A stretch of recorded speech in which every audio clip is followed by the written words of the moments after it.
Hi, my name is Michael Carlson. I live and work in Madison, Wisconsin. I serve as an architectural project manager for Ramaker.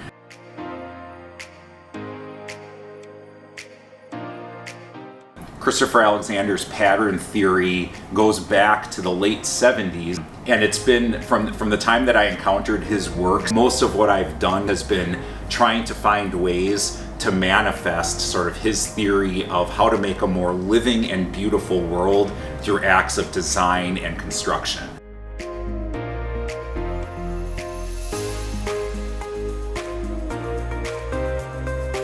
The notion of pattern theory is that there are recurrent problems in design that we humans encounter, and they're simple problems. What makes a room comfortable?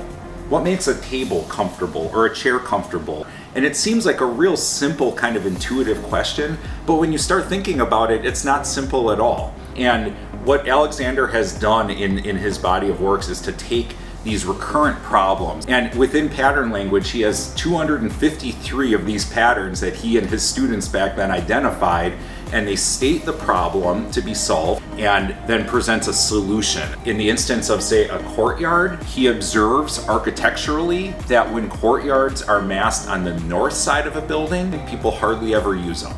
So it's a very simple kind of solution and analysis. If you're going to design a courtyard or those types of spaces into a building, put them on or near the south side of the building, because then people will actually use them.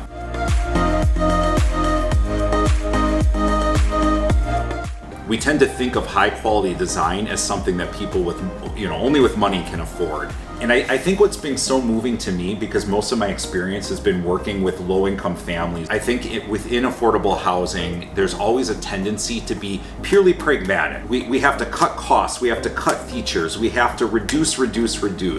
And that conversation around beauty and what supports people in a built environment is so often lacking.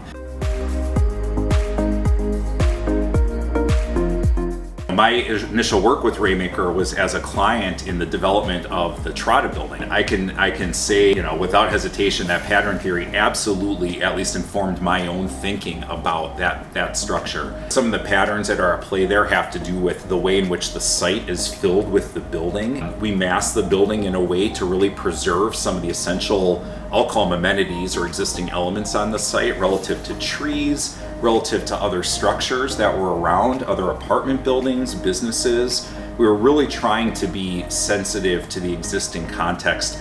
There's probably about 25 patterns or so that were most appropriate to that building. I lay a lot of the success of that on the way in which Ramaker's design team interpreted sort of pattern theory, and were able to bring it to bear in that project. Now, the pattern language that we began, there was at root, behind the whole thing, a continuous moral preoccupation with under what circumstances is the environment good.